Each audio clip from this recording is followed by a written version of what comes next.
All right, everybody, I just want to go over how to set up dx12 and the cache shaders that we created for them. You don't necessarily have to get these cache shaders. You can cache them all yourself, but the process will probably take you quite a bit and it might be quite a laggy and unenjoyable experience. If you use these cache shaders, the process doesn't take very long and the game should run basically flawlessly from that moment forward. To start off, you're going to want to go to the YouTube description and click the link that leads you to the Google Drive, which you're going to download the files from. Top right there is a download button. You can just click that. And then once the files have been downloaded, you're going to want to extract them wherever you'd like. I'm just going to extract them within the downloads folder itself. Now that this file is open, within it, it contains a couple of the files, an engine file and a readme.txt. I'm going to open the readme.txt, which has another set of instructions that you can follow if you prefer written instructions, as well as some locations on your computer. So I'm just going to put this on one half of my computer alongside with these. To start off, we're going to have to put the engine.ini file in the correct location. So I'm just going to copy this line of text here and push my Windows key plus the R key to open my run. And then from here, I'm just going to paste that line of text in, push OK, and this is going to open the file which contains the engine.ini file. From here, I'm just going to drag this engine.ini file into this folder and replace the one that currently exists here. And now we're going to have to set up the dx12 launch option. So if you go into Steam or any other program you use, launch arguments are a little bit different between every program, but for Steam, you just go to properties and they're down here. If you already have one in this location, just put a space and you're going to do -dx12.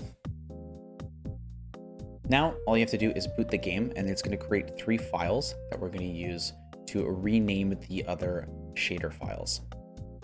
Now that we've reached the main menu, 3 files should have been created on your computer that are saving the shader information. To find these files, you're going to go back to the README and copy the second location and open the run menu again by pushing a Windows key plus R and pasting that location in and pushing enter. These 3 files at the bottom here are the files that I mentioned, and in particular, the graphics and compute file are the ones that we're going to be using to rename the files that you've also downloaded. You're going to want to now go back to the window that had the compute and graphics file along with the README that you downloaded. And you're going to copy the name of each of these files and rename each of these to be the same.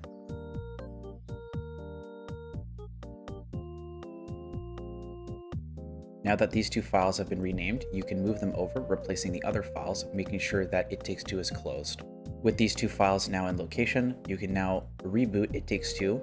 A note that this boot will probably take upwards of 5 to 10 minutes, depending on your hardware. It is going to have to compute all the shaders, and thus will take quite a bit of time.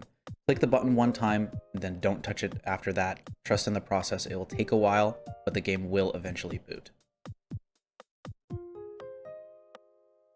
All right, once you've reached the main menu, you should be all good to go. Wherever you decide to visit, you should see significant performance increases. Areas like biting the dust, which is notorious for having poor performance, you should be able to expect anywhere from 1.5 to 2x the performance you previously had. Now, obviously, everyone's machines are a little bit different, so you might not get those results right away, but mess around with your settings a little bit and find what is best for you. Now, hopefully all that information was useful to you. If you have any further questions, do not hesitate to ask them in the Discord. I'm sure myself or other community members would be more than happy to help. All right, everybody, thanks for watching. If you're curious about any of the other tools that we have for It Takes Two, check out any of these 2 videos, and I hope you have a wonderful rest of your day.